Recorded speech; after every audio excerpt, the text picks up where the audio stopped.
श्रीराम. आपल्या सर्वांच्या हृदयस्थ वसणाऱ्या आत्मारामास साष्टांग प्रणिपात करून गोस्वामी तुलसीदास रचित श्री रामचरितमानस या ग्रंथातील जो तृतीय सोपान अरण्यकांड याचं आपण चिंतन करत आहोत.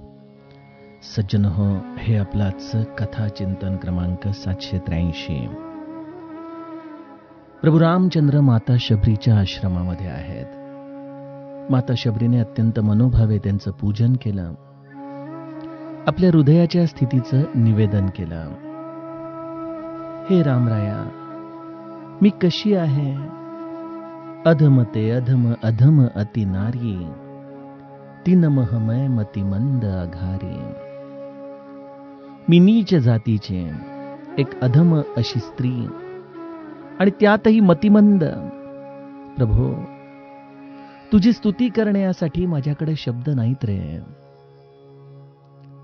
प्रभू रामचंद्र माता शबरीला म्हणतात की हे भामिनी ऐक, मानव एक भगती कर नाता.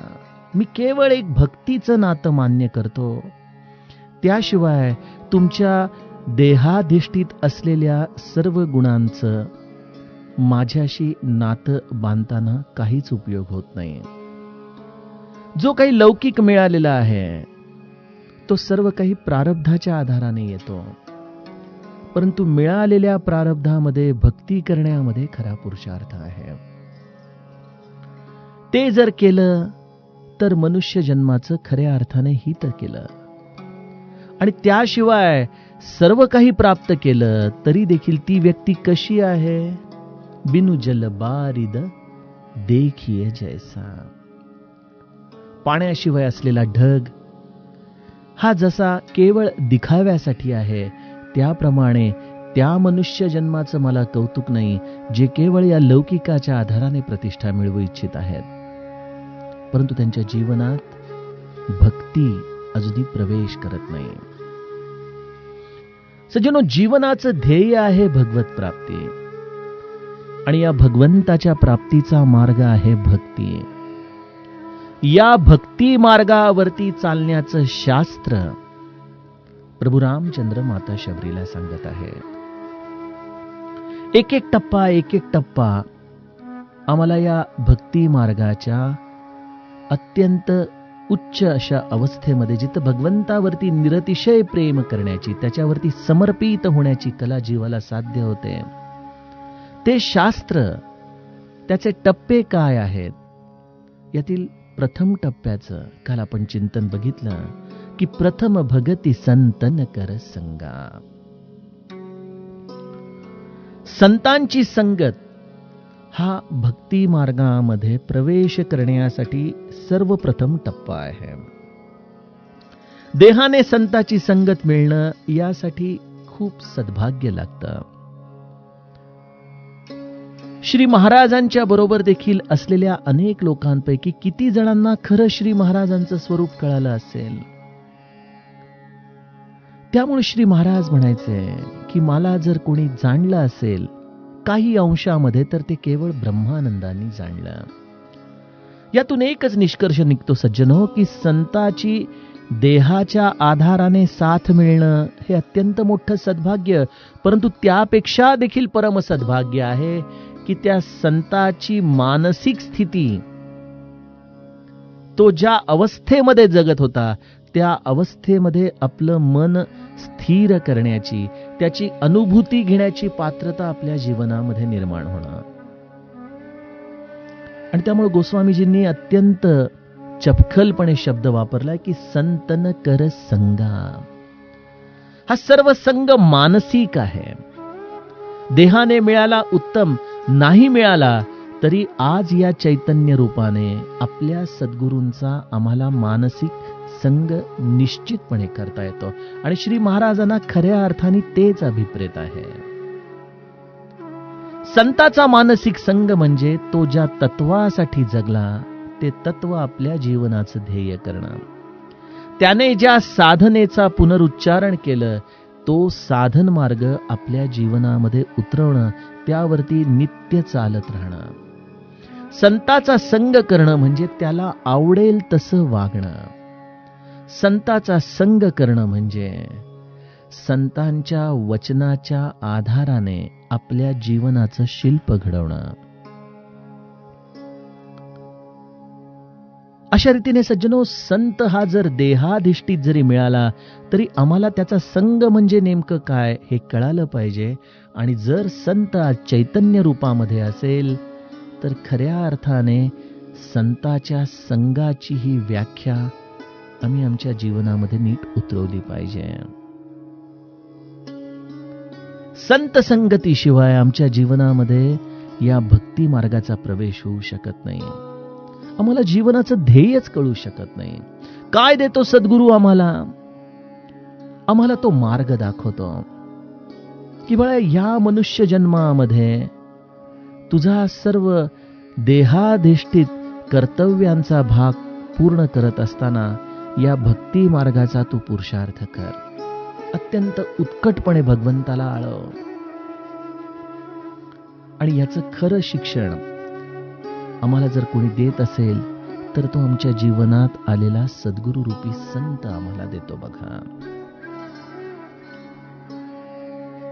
त्यामुळे आपण कालच्या निरूपणातून हा एक अत्यंत महत्वाचा बोध घेतला की आम्हाला श्री महाराजांशी मानसिकरित्या अखंड अनुसंधान ठेवण्याची कला शिकायची आहे.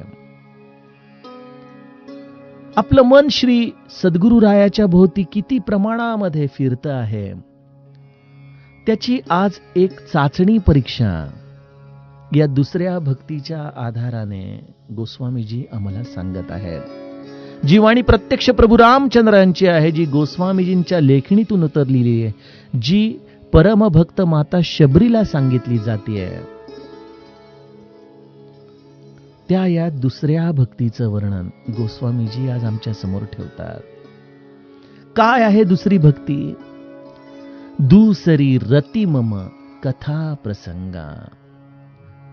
प्रभू रामचंद्र म्हणतात की प्रथमतः संतांचा संग आणि हा सत्संग आपल्या जीवनामध्ये जसा जसा मुरू लागतो त्याची एक परिणिती आपल्या जीवनात आपल्याला स्पष्टपणे जाणवू लागते की आपल्याला भगवंताच्या कथेमध्ये विशेष रस येऊ लागतो, विशेष आनंद येऊ लागतो.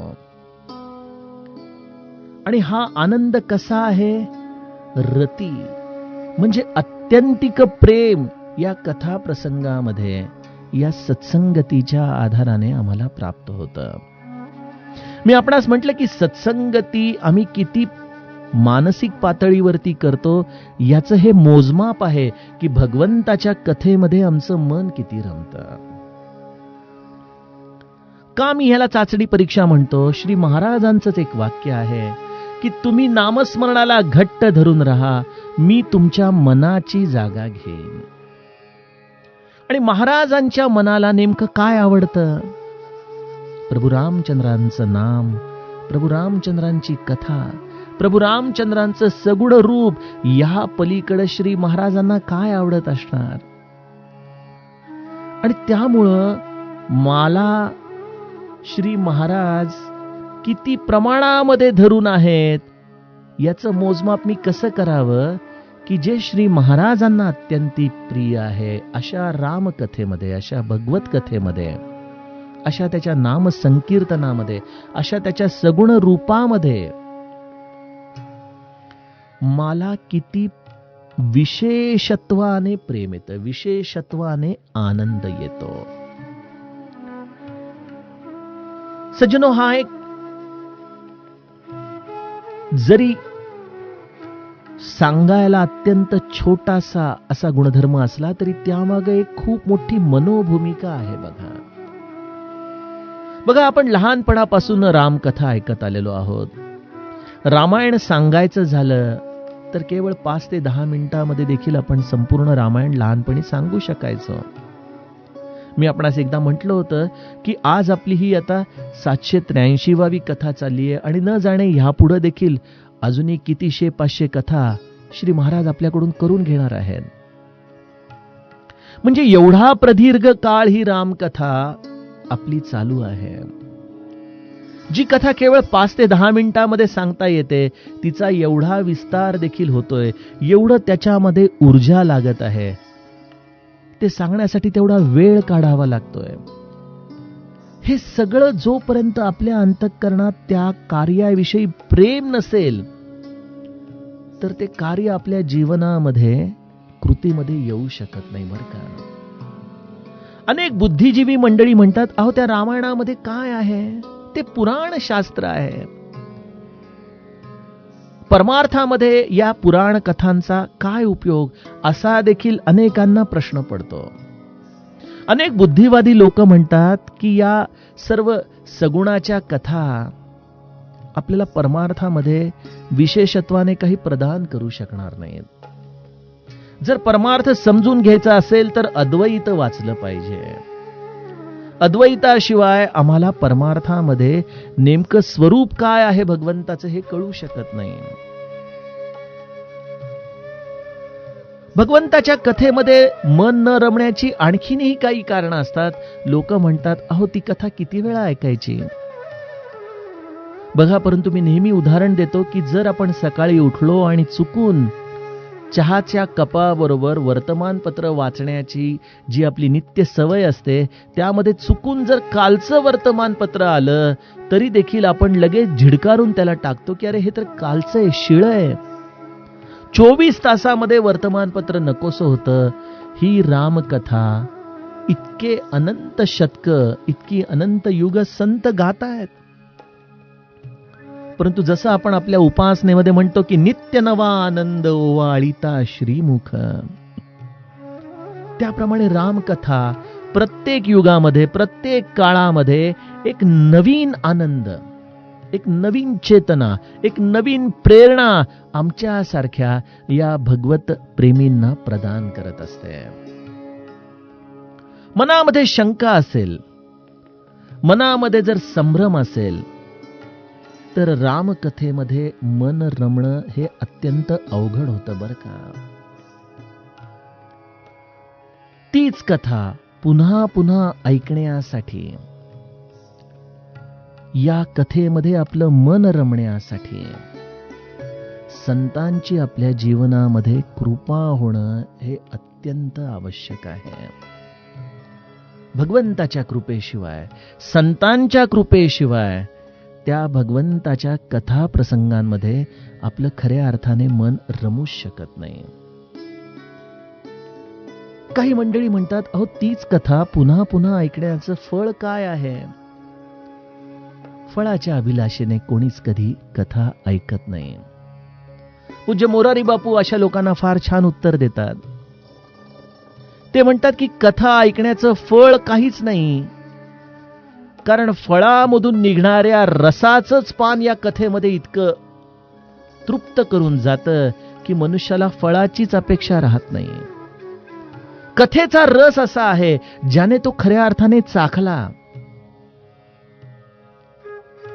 ज्याला त्याची खऱ्या अर्थाने चव लागली, त्याचं मन पुन्हा या रामकथेला सोडून इतर कुठं रमूच शकत नाही. सज्जनो, भगवंताच्या कथेशिवाय तो दुसरं काही बोलतच नाही. मी स्वतः अनुभवलंय. मी काही ह्याच्यातला अधिकारी नाही, किंवा जी ही दुसरी अवस्था प्रभू रामचंद्रांनी सांगितली ती देखील परिपूर्णतेने माझ्या अजूनही जीवनात उतरली नाही. परंतु जे काही थोडेफार अनुभव आले आहेत, जर रामकथेचा खरा चस्का तुम्हाला लागला ना, तर तुमचे पाय ओढले जातात. या अत्यंत मनापासून कथा सांगणाऱ्या कथावाचकांचे कुठं कथा आहे, कधी जवळपास आहे का, कधी आपण त्याच्यामध्ये काही वेळ जाऊन बसू शकतो का, अशी उत्कट इच्छा आपल्या मनामध्ये निर्माण होते. आपले पाय स्वाभाविकपणे या कथा मंडपाच्या दिशेने ओढले जातात. हाताने टाळी, मुखाने भगवंताचं नाम, त्या कथेच्या प्रसंगामध्ये अत्यंत निमग्न होऊन त्या कथेमधलंच एक पात्र होऊन जगण्याचं सौख्य, प्रभू रामचंद्रांच्या या मनमोहक रूपाला हृदयामध्ये अनुभवणं, अशा अनंत रसांच्या उपलब्धी या रामकथेमधून येतात. त्यामुळे मग फळाची अभिलाषा कोणाला राहणार? परंतु हे घडतं ते केवळ संत कृपेने घडतं. दुसरा मुद्दा मी आपणास म्हटलं की अरे अद्वैत हे खरं ज्ञान आहे. या सगुणाच्या कथा आपण पुन्हा पुन्हा किती वेळा ऐकणार, असा जो प्रश्न केला जातो. सज्जनो, आज पूज्य डोंगरे महाराजांची आठवण येते. अत्यंत ब्रह्मनिष्ठ वेदांती असे हे संत, परंतु श्रीमद भागवताचं किती अप्रतिम रसाळ असं निरूपण ते करायचे. सगुण भक्तीमधून निर्गुणाकडे जाणं हा राजमार्ग आहे. केवळ निर्गुणाची चर्चा करणं ते देखील एक वेळ ठीक आहे, मी समजतो. परंतु निर्गुण सत्य आहे हे म्हणत असताना सगुणाची उपेक्षा करणं, त्याचा अव्हेर करणं हे भक्तिशास्त्र नाही. सगुणाचं महत्व राखून जीवाने निर्गुणाकडे जायचं असतं. पूज्य डोंगरे महाराज आपल्याला श्रीकृष्णाच्या प्रत्येक लीलामधून, त्यांच्या भागवतामृतम मधून प्रत्येक प्रसंगामध्ये दडलेलं अतिसुंदर रहस्य वारंवार सांगतात. आणि त्या रहस्यांमधून जणू काही हा सर्व अद्वैताचा वेदांत प्रगट होत असतो. मला सहज एक उदाहरण आठवलं की नंद कर भरण्यासाठी कंसाकडे गेलेला आहे. सर्व गोप गोपी आपापल्या कामामध्ये मग्न आहेत. यशोदा देखील आपल्या कामामध्ये मग्न आहे. आणि अशा वेळेला पूतना थेट प्रवेश करते आणि श्रीकृष्णाच्या पाळण्यापर्यंत जाऊन पोहोचते. यावरती पूज्य डोंगरे महाराज म्हणतात की असं आपण विषयामध्ये रत झालो, भगवंतापासून दुरावलो की वासनारूपी पूतना थेट आपल्या हृदयामध्ये प्रवेश करते. गोपिका जेव्हा श्रीकृष्णाला लोणी घेताना पकडायच्या आणि म्हणायच्या, थांब तुला बांधून ठेवते, तुझ्या आईला बोलवते, म्हणून दोरी बांधायचे. दोरीनी श्रीकृष्णाला बांधताना श्रीकृष्ण रडल्यासारखी नक्कल करायचा, ओठ काढायचा. त्यावरती गोपींच्या हृदयामध्ये कालवा कालव व्हायची, अरे श्रीकृष्णा तुला जोरात बांधलं का रे? फक्त मान हलवायचा. म्हणून मग त्याची ती दोरी त्या थोड्याशा ढिल्ल करायच्या, आणखीन थोडी ढिल्ल करायच्या, थांब म्हणायच्या इथंच, मी आत्ता यशोदेला घेऊन येते. असं म्हणून ती गोपिका जाऊस तर श्रीकृष्ण त्या दोरीमधून आपला हात काढून धूम ठोकून पळून जायचा. पूज्य डोंगरे महाराज म्हणतात की भगवंताला भक्तीच्या दोरीमध्ये असं घट्ट बांधून ठेवा की त्यामध्ये थोडी देखील त्याला सुटण्याची संधी देऊ नका.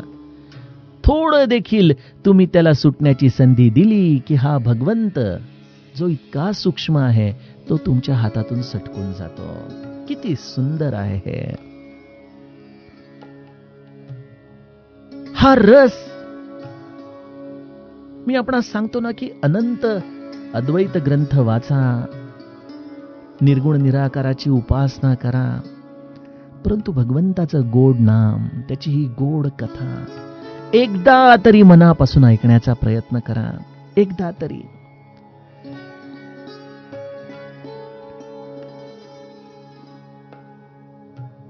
आणि गोस्वामीजी शब्द काय वापरतायत, किती सुंदर शब्द वापरलाय. दूसरी रती मम कथा प्रसंगा. रती हा शब्द त्यांनी तिथं वापरलाय, ज्याचा अर्थ अत्यंतिक प्रेम. परंतु रती कोण आहे? बालकांडामध्ये महादेवावरती कामदेवाने हल्ला केला. महादेवाने आपल्या तिसऱ्या डोळ्याच्या आधाराने कामदेवाला भस्म करून टाकलं आणि तेव्हापासून रती ही कामाशिवाय राहू लागली. रती ही कामदेवाची पत्नी, परंतु आज ती विधवा आहे, तिच्या बरोबर काम नाही. त्यामुळे दुसरी रती मम कथा प्रसंगा. भगवंताची कथा ऐकत आहोत, अत्यंतिक प्रेमाने ऐकत आहोत, परंतु भगवंताची कथा ऐकताना तिथं कुठल्याही प्रकारची कामना नाही, अशी ही दुसरी भक्तीची स्थिती आहे बघा. काय असते कामना?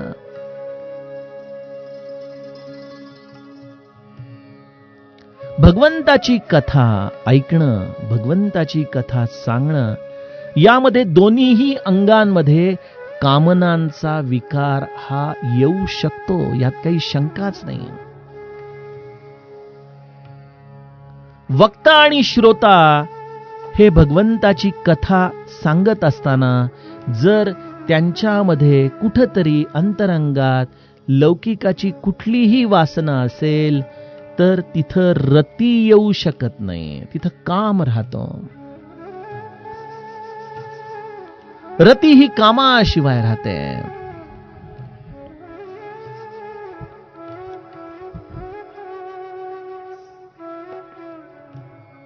वक्ता भगवंताची कथा सांगत असताना जर त्या कथेमध्ये त्रयस्थ राहत असेल, जर तो त्या कथेचा भाग होत नसेल, या कथेमध्ये भगवंताचे गुण सांगत असताना त्याचे नेत्र सजल होत नसतील, जर तो या कथा प्रसंगांच्या बरोबर वाहात जात नसेल, कदाचित या कथा प्रसंगांना निर्गुण निराकाराची जोड देत असताना मूळ कथा प्रसंग कमी आणि त्याच्यामध्ये दडलेल्या अद्वैतावरतीच विशेष प्रतिपादन करत असेल, यामधून आपलं असलेलं बौद्धिक सामर्थ्य दाखवण्याची त्याची धडपड असेल, कथेमधून अर्थार्जन करण्याची इच्छा असेल. किती प्रकारचे कथा अपराध आहेत, किती प्रकारच्या या कथांमध्ये कामना दडलेल्या आहेत. पूज्य मामासाहेब दांडेकरांची आठवण येते. त्यांचं मी तो अनुभव आपणास सांगत असतो की एकदा सोनोपंतांच्याकडे एक कीर्तनकार येतात, म्हणतात मी भागवत सांगतो, ज्ञानेश्वरी सांगतो, रामायण सांगतो.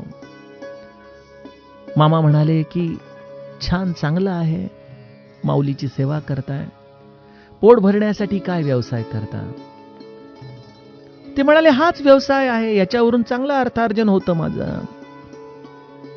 मामासाहेब आधीच तेजस्वी झट दिशेने त्यांना म्हणाले, पोट भरण्यासाठी तुम्ही जर कुठं संडास जरी साफ करत असता असं मला सांगितलं असतं तरी मला तुमच्याविषयी खूप प्रेम, खूप आदर वाटला असता हो, परंतु माझी ज्ञानेश्वरी विकून स्वतःचं पोट भरू नका, भगवंताची कथा सांगून स्वतःचं पोट भरू नका.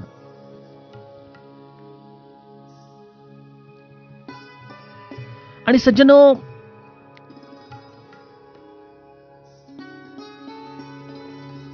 या भगवंताची कथा सांगत असताना थोडंफार जर कोणाचं अर्थार्जन होत असेल तर त्यामध्ये देखील आपण विवेकाने विचार करावा. आजच्या काळामध्ये आपण बघतो की कोट्यावधी रुपये खर्च केले जातात. कथाकारांची बिदागीच लक्षावधी रुपये असते. अनेकदा आम्ही तर रामकथा असल्यामुळं अनेक लोकांशी संपर्कात असतो आणि मग कधी कधी कोणी सांगत असतं की अमुक अमुक कथाकार 9 दिवसाच्या कथेमध्ये 4 दिवस झाल्यानंतर म्हणाले की आता जर पूर्ण रक्कम मिळाली नाही तर आम्ही उद्यापासून कथा करणार नाही. ही अशी कामना रूपाची कथा आम्हाला कुठंच घेऊन जाऊ शकणार नाही. आणि त्यामुळं नेमक्या याच गोष्टींवरती समाजामधली लोक बोट ठेवतात की अरे बघा हे काय चाललेलं आहे. भगवंताची कथा सांगणारा वक्ता हा पूज्य डोंगरे महाराजांसारखा असावा, ज्याच्या मनामध्ये कुठली कामना नाही, जो भगवंताचा अत्यंतिक प्रेमी आहे. आजच्या काळामध्ये देखील असे अनेक एकाहून एक सरस कथाकार आहेत, परंतु या प्रत्येक कथाकाराने अशा वैराग्यशील संताचा आदर्श आपल्या समोर ठेवावा. श्रोता देखील भगवंताची कथा ऐकायला येतो, त्याच्यामध्ये देखील कुठलीही लौकिकाची वासना नसावी. आम्ही इतक्या कथा ऐकल्या आहेत, हा त्याच्यामध्ये अहंकार नसावा. आपला ग्रंथ मुखोद्गत आहे, त्यामुळे समोरचा मनुष्य चौपाई म्हणायला लागला की त्याच्या आधी आपण आपला आवाज चढवून चौपाईमध्ये आवाज मिसळणं, हा देखील कथेमध्ये असलेला एक प्रमादच आहे. भगवंताच्या कथेमध्ये जरी ती कथा आपण वारंवार ऐकली असली तरी एका निष्पाप मनातून तो प्रत्येक प्रसंग आपण प्रथमच ऐकत आहोत. एक अशी असाधारण बालकाची भावना घेऊन श्रोत्याने श्रवण करणं अपेक्षित आहे. आणि त्यामुळे हा श्रोता वक्ता संवाद या आधाराने जी भगवंताची कथा होती, त्यामध्ये ही रती निर्माण न होण्याचं कारण त्यामध्ये वेगवेगळ्या प्रकारच्या कामना या श्रोता वक्त्यांमध्ये असतात. परंतु सगळ्यात सुंदर कथेचं स्वरूप आहे की आपणच आपल्या हृदयातल्या भगवंताला या कथेचं प्रतिपादन करणं, आपणच आपल्याशी संवाद करत राहणं. मला या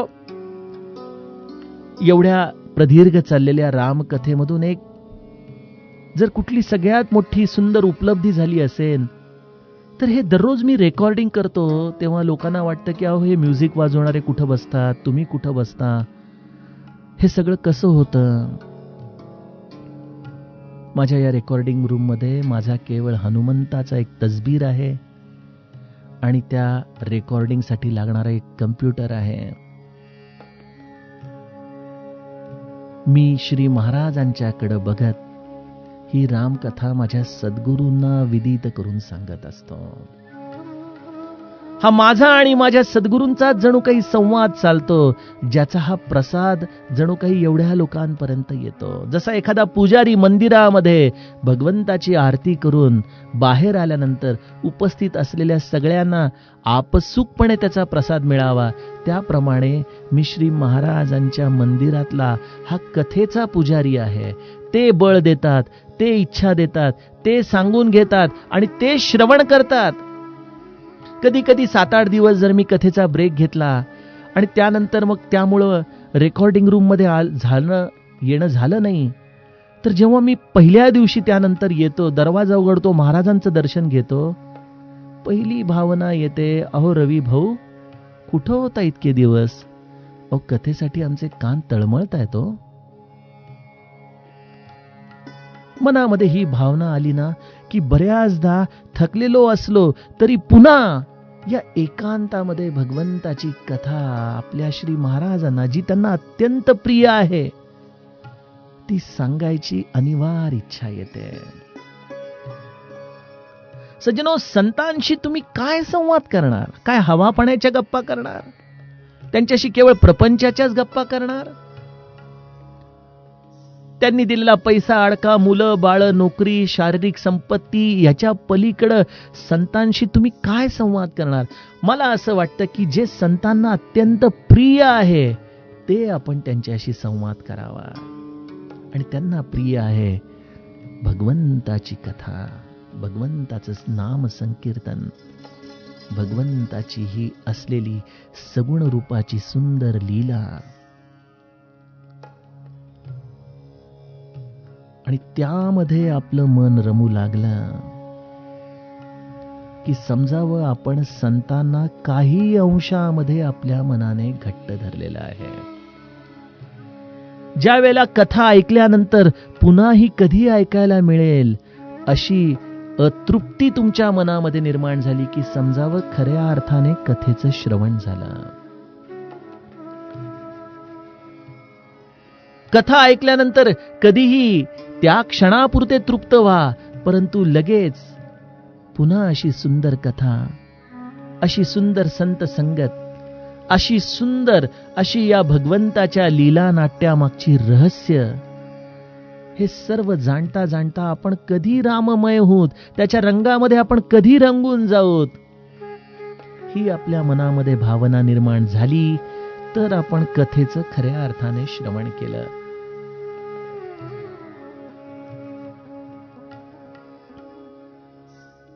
आणि आपल्या असलेल्या सर्व कला, मग गायनाची कला असू दे, आपल्याकडे असलेली काव्य कला असू दे, आपल्याकडे असलेली निरूपण कला असू दे, या सर्व कला या कथेच्या आधाराने आपल्या भगवंताचं हे गुणगान करण्यासाठी जो अत्यंत मनापासून त्याला समर्पित करतो, त्याच्या कथेचं सौंदर्य हे काही वेगळंच असतं. पूज्य राजेश्वरानंद सरस्वती आपल्या गायन कलेच्या आधाराने भगवंताला इतकं विलक्षण आळवायचे की त्यांचे स्वर, त्यांचा आवाज ऐकणाऱ्याच्या डोळ्यामध्ये अश्रू निर्माण करायचा. पूज्य मोरारी बापू आपलं काव्य, शेरो शायरी, एखादं हिंदी चित्रपटातलं सुंदर जुनं गीत, एखादी कथा आणि मग डोळ्यातून वाहणारे अश्रू, कधी कधी हास्याचा होणारा प्रचंड खळखळाट, या आधाराने श्रोत्यांना 4-4 तास एका जागेवरती खिळवून भगवंताची ही कथा 50 वर्ष सांगत आहेत.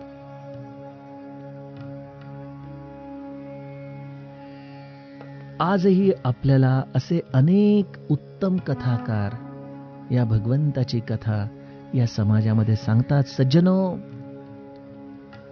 कथाला केवळ पुराणामधल्या गोष्टी असं समजून त्याचा कधी अव्हेर करू नका. भगवंताचं नामस्मरण करा, संतांना आपल्या मनाने घट्ट धरा आणि आपल्या अंतरंगामध्ये या भगवंताची कथा ऐकण्यासाठी आपण किती पुन्हा पुन्हा उत्सुक होतोय, पुन्हा किती किती आपल्या अंतरंगात त्या कथा प्रसंगांच्या विषयी प्रेम निर्माण होतंय. आणि हे सगळं ऐकत असताना पुण्याची देखील अपेक्षा नाही, स्वर्गाची देखील अपेक्षा नाही.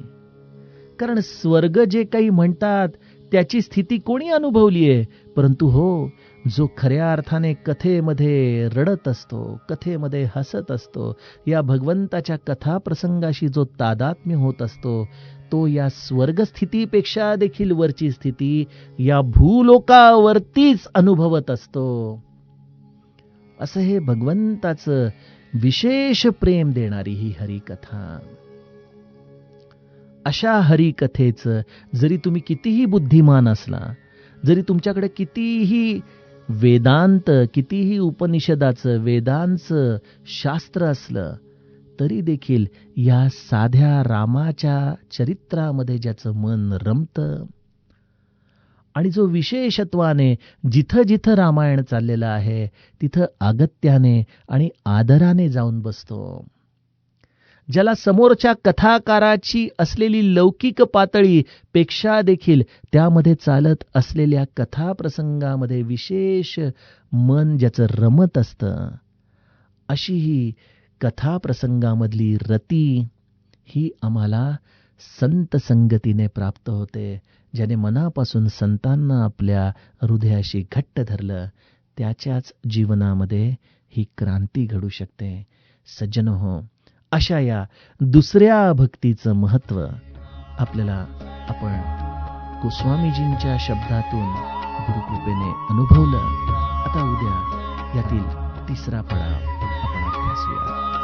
जानकी जीवन स्मरण जय जय राम.